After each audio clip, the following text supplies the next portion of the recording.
My name is Ian Walsh. Moment Money Matters. Today here, Hard Money Bankers with the one and only Larry Steinhouse. Larry, thanks for coming on, man. Thanks, man. Yeah, it's always a pleasure to talk to you, and to talk to you in a recorded session is even more exciting. Okay. So for those of you that don't know, Larry and I have actually been Larry's been around in the business longer than I have. He's a very entertaining guy, nice guy. There's a certain amount of like cute transparency to Larry that I think is very appealing for people to, be around. He's got a charisma to him, a certain kind of personality, and he loves real estate and knows a Hey, lot hold on, about. I gotta have you stop. I'm kind of cold. I gotta put my sweatshirt on. Hold on a second. Oh, okay, okay. Mid round, hard money bankers Oh, swag. yeah.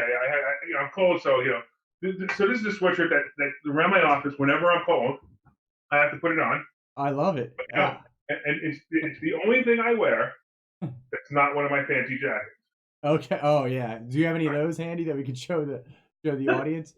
So Larry's got these wild jackets, which is kind of interesting because at first those jackets I was like, "What are you doing?" And then all of a sudden you start wearing them enough, and they grow on you. And then all of a sudden you see like another video, and there's like somebody else wearing one. And next thing you know, so Larry's got these wild jackets that he wears, whether it's dollar bills or like I don't even know how to explain the patterns, but they're really they're signature jackets. We'll put it that way. Pretty funny, pretty cool actually. So, It's become um, my brand. they're definitely part of your brand. So, like, but I want to, a lot of people that are going to be watching this may be new investors, might be looking for. Actually, I get the question a lot. Hey, I need. Do you guys have any schooling or do you guys have any teaching? I don't personally do any teaching, but you guys do a lot of it. So for those that don't know, like, give some of your background, just how you got in the business, and Yeah, your sure. ups and downs. Go for it. Yeah. Yeah, so I actually got into business when I was 18 years old. How old are you now, Ian? 37. So it's funny because that's how long I've been in the business. There you go. 1982 is when you got in. Then I've I been can in the tell you the business year you since got in. you were born. Yeah, that was when I bought my first house, right? Yeah. So I've been in the business 37 years, Perfect, man. which is kind of cool, right? Yeah. So I'm 18 years old, and for some of you who remember, there was a company called Crazy Eddie.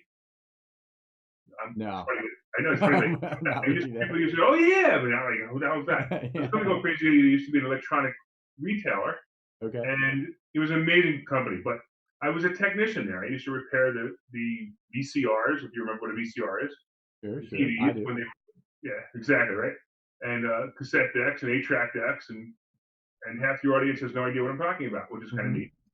And there was the head technician, which became a friend of mine, and he was investing in real estate down in Belmar, New Jersey. So he would buy beachfront properties, rent them out, and make money.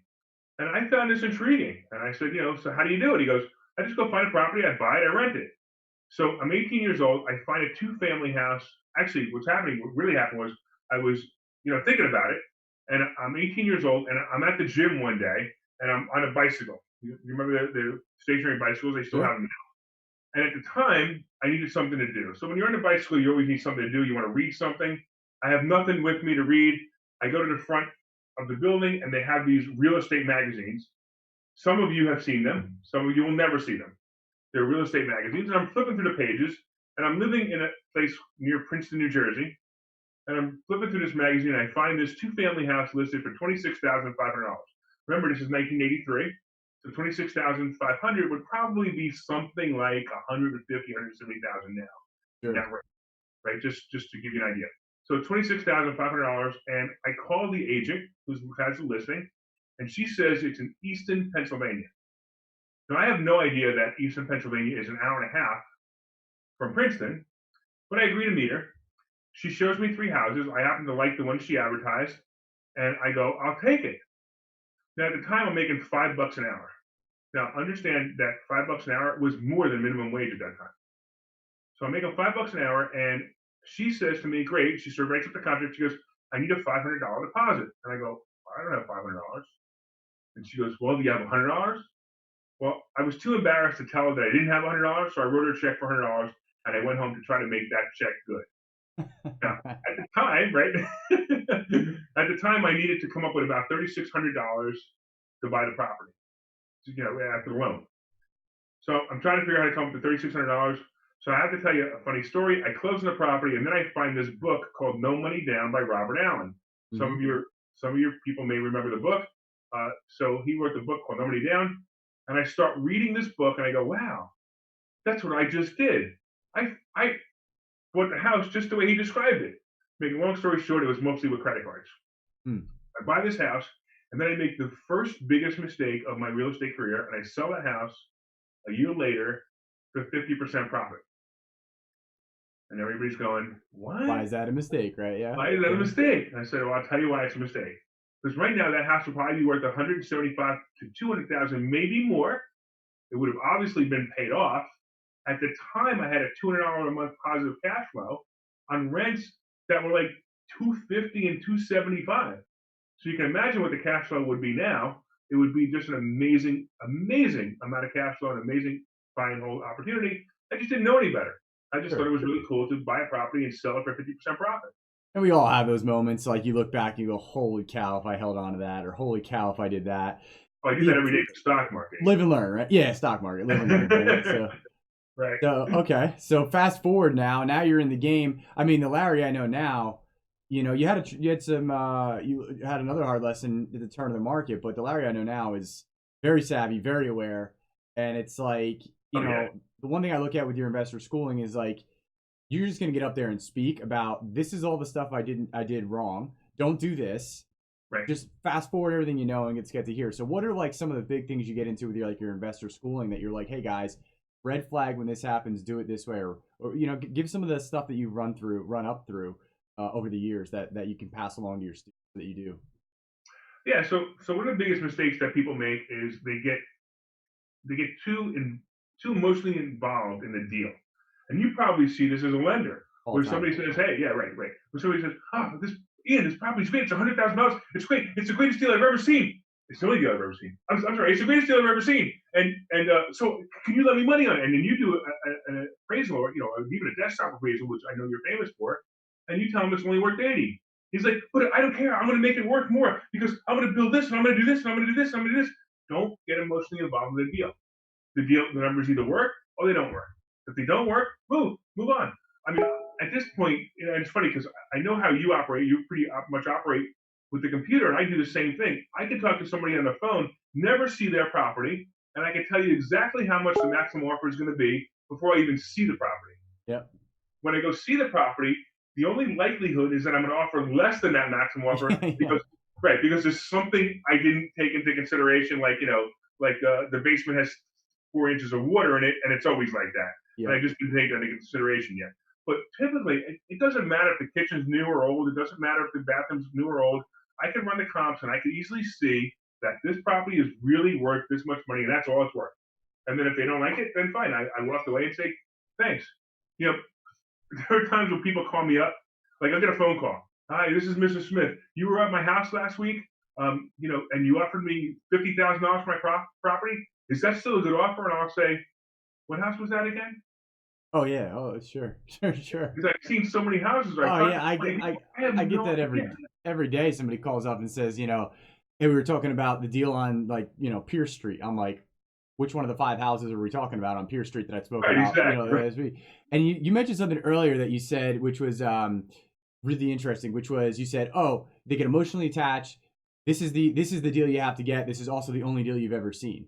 And it's a perspective thing, right? So I call it, or my partners, we call it small pipeline syndrome, right? So if you have small pipeline syndrome, you're like trying to squeeze blood from a stone. Whereas if you have hundreds of leads at any given time, you can't be emotionally attached because you don't have time to be emotionally attached. And I think a lot of people just go, bang, they got on Zillow, it's close to their house, it's in their neighborhood, must be a deal.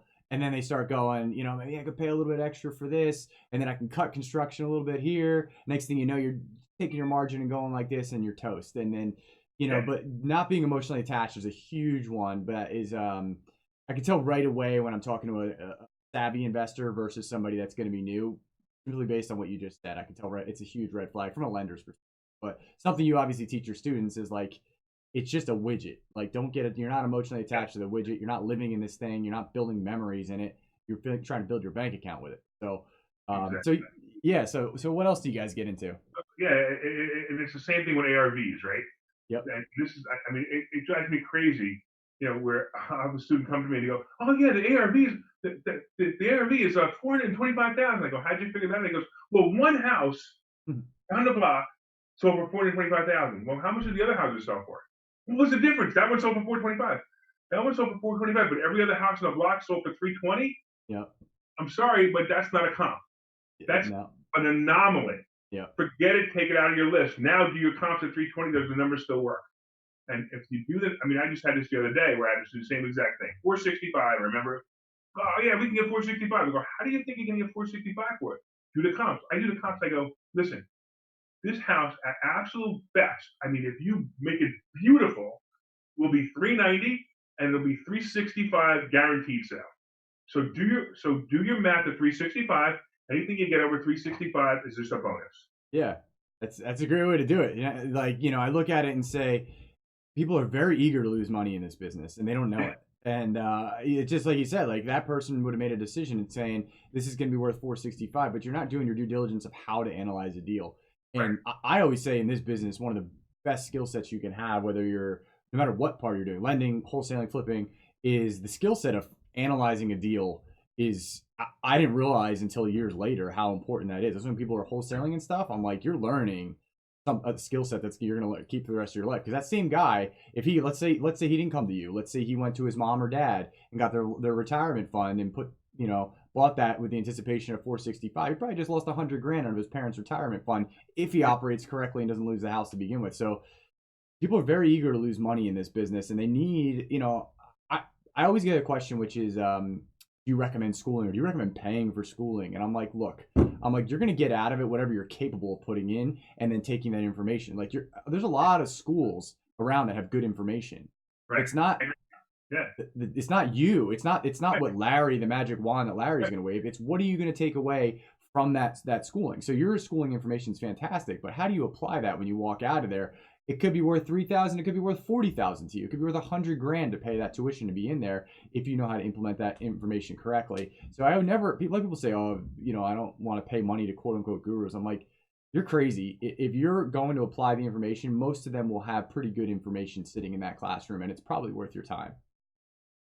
We tell people the price of our tuition is less than your first mistake. I would almost put 100% guarantee on that. Oh, absolutely. Other than the FCC would come down or whatever, but I would almost guarantee that is true. Yeah, right, exactly. And it's funny because we'll have people who come to us. They came from other schools, or they came from YouTube, the University of YouTube, which is the worst thing they could ever do. Sorry about that over there.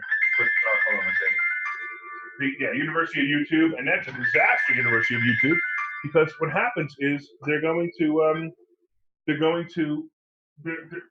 this is what I tell people about YouTube, right? There's only two people on YouTube. There's the guy who doesn't know anything about anything and just bragging.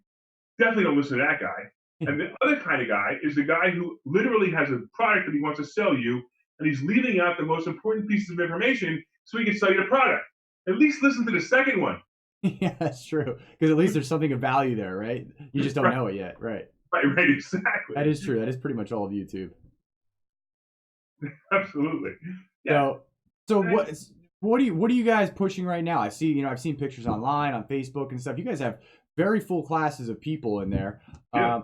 I can attest to doing business with you in terms of you and I had done a transaction with somebody that was a prior student or is a student. I'm not sure, but I know. Right. Yeah, so I know he gained a lot of information. I know he, as far as I could see, he made money on that deal. I mean, he got it at the right numbers. Everything seemed to play out just right. So you guys are teaching some good stuff in that classroom. So how's it growing, and what do you got going on? So we teach people. I mean, we teach people everything about real estate, everything about stock options. We teach people also financial literacy. One of the things that it's funny because people will come to us and they'll go, "I want to learn how to invest in real estate." I'm like, "Why?" Because I want to make more money. And the first thing I ask them, well, you can make more money doing a lot of things. Why do you want it to be real estate? And this is one of the problems that I actually see out there is everyone sees like me and you, and we're all getting rich off of real estate, but because we love real estate. It's a lot of fun to be in this business, right? I mean, I could do a bunch of other things, you could do a bunch of other things, but this is where our heart is where our passion is. If I have a student come to me and say, I want to learn real estate, I want to learn stock options because I want to get rich, and that's the only reason, they're probably going to fail because they have no passion. They have to have some passion in it. That's a really, yeah, that's interesting. Passion carries you through, so there's like a honeymoon phase, whether you're trading or whether you're in real estate, where it's just like that sexy 1 year phase, right? You can't look at the person wrong. They can't look at you wrong. Everything is good. And then what happens is reality sets in. And you Yeah. go, okay, this is work. How much do I love this? How much do I really love this real estate? How much do I really love trading? How much do I want to sit in front of charts every day for 8 hours for 10 years? How much Right. do I want to take the chance of, have to market every day? How much do I want to go out and door knock? And then you go, how much do you love it? So for those people that, you're right, don't have that answer of this is what my passion is. So, I mean, don't get me wrong, I love money and I know you do too, but like the methods for collecting it, determine how much grit you have based on the passion you have for the activity doing. So I agree. People have to understand if they have that passion first. I'm not gonna lie. I got into this business because of the draw to money, and then my passion followed. Right. But it's soon there followed after, and I'm a little weird when it comes to not quitting something. So like whether I loved it or not, I was going to find a way to make this work because I couldn't fail. I couldn't fail in terms of let's say everybody fails. I wasn't gonna quit. I was like, I'm either gonna go to my grave poor or I'm gonna make money in this business. Period. So, but I agree with you. Passion is a huge part of your day to day, or else you're not going to last. So my passion has become investor schooling. It's funny because people are like, and it's hysterical, like, oh, you're just teaching this. You're not really in the business. Not really in the business. Well, just so you know, uh, last year I did $650,000 in wholesale fees alone. That's a lot. That's a Yeah, lot for anybody listening. That's a lot. yeah. Yeah, I know it's an amateur number, but it's a big number. It's a big boy number for yeah, sure. it's a big, big number. Yeah. So I'm obviously doing it, and I'll tell you a funny story about the wholesaling business. And I actually started my wholesaling business January 2018. I know everybody's surprised at this. Okay. That year in 2018, I did $440,000 worth of wholesale fees. I have to tell you why I started the wholesale business. I started teaching wholesale, and I kind of felt like a fraud because I really never did a wholesale deal. I did all the steps of a wholesale deal, except I never actually ended up making a wholesale deal. I would market for the properties. I would get the properties in the contract. I would buy the properties, and I would keep them. So I never actually sold the property or never actually flipped the contract. But the systems are exactly the same. It doesn't really matter. Yeah. Except it's my buyer now. For anybody listening to that, so what Larry's saying, like, once you get it through contract, if you bought it at the right price, your exit strategy is the only difference is your exit strategy was different, but you've already done all the old steps aside from choosing a different exit strategy, which was wholesaling. So it wasn't like, I get what you're saying, you wanted to do a deal, but like you're like kind of a formality because I've already bought houses and flipped them at the right price. I mean, it's really all about buying at the right price. Right, exactly right. So it's not fraud, but I get the legitimacy of saying like, all right, I'd like to see this through as a wholesale. I wasn't a fraud. I felt like a fraud, right? You felt like fraud, right? You felt like fraud. So I decided, all right, let me do this. I partnered with a friend. We got together, and I ended up doing $440,000 in the first year. Last year, I did $650,000, and so clearly, I'm qualified to teach it now. It's a lot of money, man. I don't think we ever did. I don't know what we did back when we were wholesaling, but that's a lot of money. I wasn't making $250,000 a year or 300 grand a year wholesaling when I was doing it. It's a lot of fun, man. If you want to get back in, let me know. I'm good. I'm a minimalist, minimal effective dose. I do exactly as much as I need to and no more. But yeah. So that's good though. You guys are teaching that. And what are some of the big success stories? I've seen online, people holding up checks and stuff from deals you guys have done. So like people are doing stuff in your class and locally, this is local. I mean, Philadelphia, the PA market, like people are doing stuff right here. What are some like good recent success stories that you've bumped into? So we have all kinds of things. So we had one guy who, he was in the school for about 2 months, and he came to us with a deal, and it was a very complicated deal. We ended up doing a seller finance deal. And here's a really weird story about this. We ended up doing a seller finance deal with this guy who his friend was selling a house in Brigantine, New Jersey, and it was a seller finance deal. We gave him nothing. We closed the deal with nothing, right? Just transfer tax and title insurance. So it was about, I don't know, a couple of grand, whatever it was. Idea. And we had every intention of renovating the building, and then we were going to sell it. So what we teach our students to do is exactly what we did. We put it up on the MLS for a price that we would take for it. So we Hmm. bought the property. I think we paid $210 for it, and we put it up on the MLS for $300 just to see. If somebody gives us $300, we made 90 grand that in 5 seconds. Got to take it, yeah. Right, of course, right. And again, if we didn't get our 300, we don't really care. We actually already had the contractor almost hired to do the work, and we were going to sell the thing for 460 or 450. I think it was a projected number. It was 450, but we didn't really care. So all of a sudden, we get a call from the real estate agent because it was in Brigantine. I'm not licensed in New Jersey. Plus, I like to have local real estate agents. So even if I'm licensed in Pennsylvania and if I have a property in Pittsburgh, I'm not going to be the real estate agent there. Yeah. We hire somebody there, right? So we hire a real estate agent. He gives me a call. He goes, "Listen, we're having a bidding war on your property." You go, "You're kidding." He ends up selling it for $350,000. We had it in the market 4 days. We paid $210 for it. We sold it for $350, and that was an amazing deal. So this student got his cut because we did it together. Because sometimes I have to do it with the students. And he got his cut. His cut was an amazing amount of money. It really was. That's. I mean, everybody can do simple math on that. That's more than most people make in an entire year in probably under 15 days. That's incredible. Well, let me. Go ahead. But hard work, right? Yeah. Let me ask you this, Larry. What if you could give somebody, because I'm gonna leave with like a good parting tip, a good fancy tip, because you usually have some pretty funky tips that you could leave somebody with, and then how would they contact you? I want people to know if they want to, in their Pennsylvania area, New Jersey area, and they want to come to your school. So first of all, they can go to investorschooling.com, ING.com, and they can register for class. And what we do, by the way, so we're kind of unique. So we actually have an actual class every Thursday night. So as a student, you come to class every Thursday night. We invite people to come to that class. It's not a sales pitch. We don't go, "Oh yeah, look how much money you're gonna make in real estate, blah blah blah blah." We don't do that. That's other people do that. We have you sit in a class that our students are actively learning in, and then at that point, if you want to find out more, we still won't enroll you as a student because we want you to see everything. We then have a mastermind meeting on Monday night, and the mastermind meetings are fun because we all sit in a circle. We talk about deals, we talk about things that are going on, and everybody in the room helps each other. And they come back on Monday night, and if at that point they want to become a student, they can. So if you're listening to this and you want to find out more, go to investorschooling.com. By the way, we do also have an online program too. So if you're too far away, we have students all over the country now.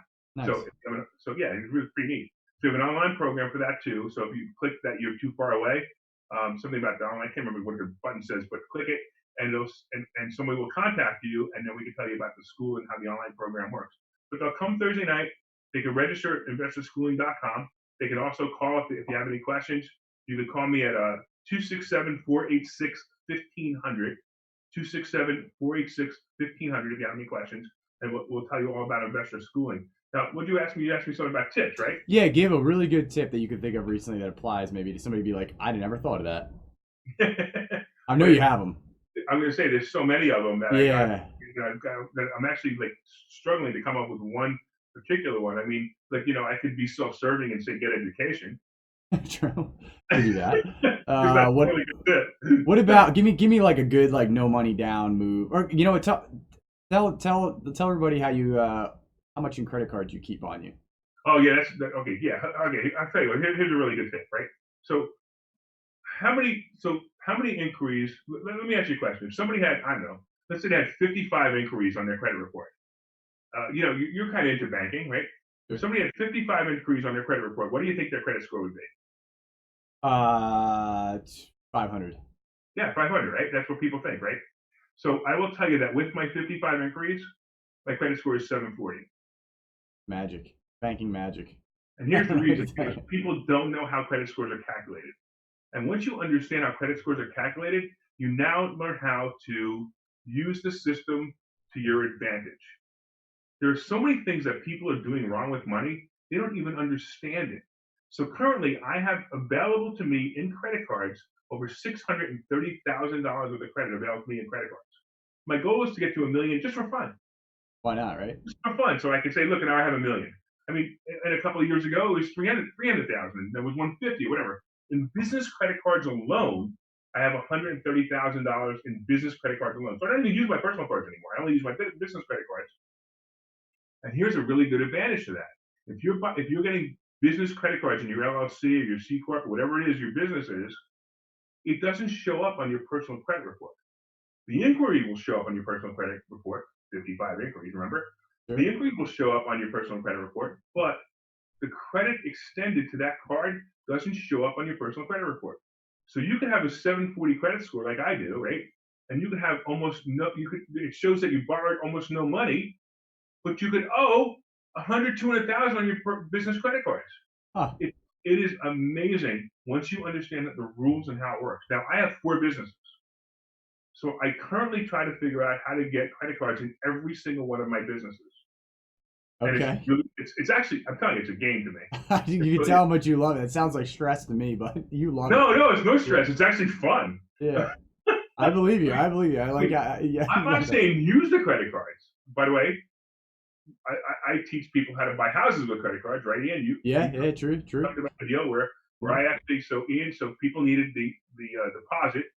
He needed like 40,000, I think it was, deposit on the table. And I told him to get a whole bunch of credit cards. He got his credit cards. He got his 40,000. It didn't matter what the interest rate was. He happened to get 0% interest on most of them. But it didn't matter what the interest rate was, because in the end, when he paid everything back, including Ian, he made about $32,000 on that deal. Yeah, and I remember you're the way you pulled that off. It was actually interesting. I was like, I think he just thought that through on the spot, which was really creative. Maybe you didn't, but it was a very creative solution to getting that done. Which, I'd say if people want to know how he pulled that off, getting a guy essentially in for no cash out of pocket out of his other than his credit. Like, how do you do that? Because if somebody comes to me after this video and goes, "Hey, I want to put my money down with a credit card," I'm going to say, "Nah." Either you go talk to Larry and he'll tell you how to do it, but I'm not taking your credit card. There's a different way around it that you figured out very quickly or knew about that I was like, oh, that does make a lot of sense. You could. Yeah, I knew about the biggest problem was I needed 24 hours, and then we had to work around that 24 hours, but I solved that. Pulled it off. So you can get all the money you want out of your credit cards. It usually takes about 24 hours to get it. Yep. And I'm not talking about cash advances, and here's the other thing about cash advances. So let's say you have a $20,000 credit card, your cash advance limit might only be $3,000. Yeah. I teach you a way that you get the whole $20,000 immediately and use it to buy houses and not pay the cash advance rate. And by the way, get points on top of it.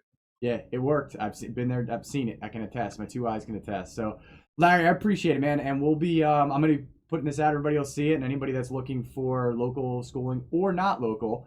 But a lot of the people that'll see this or be watching this right now are in the local area. So Larry's got some interesting stuff. I've done business with him, and he's got some funny stories, some funny clothing, and he also has a money gun, which is very interesting. I don't know if you bring that out in school, but he has a money gun.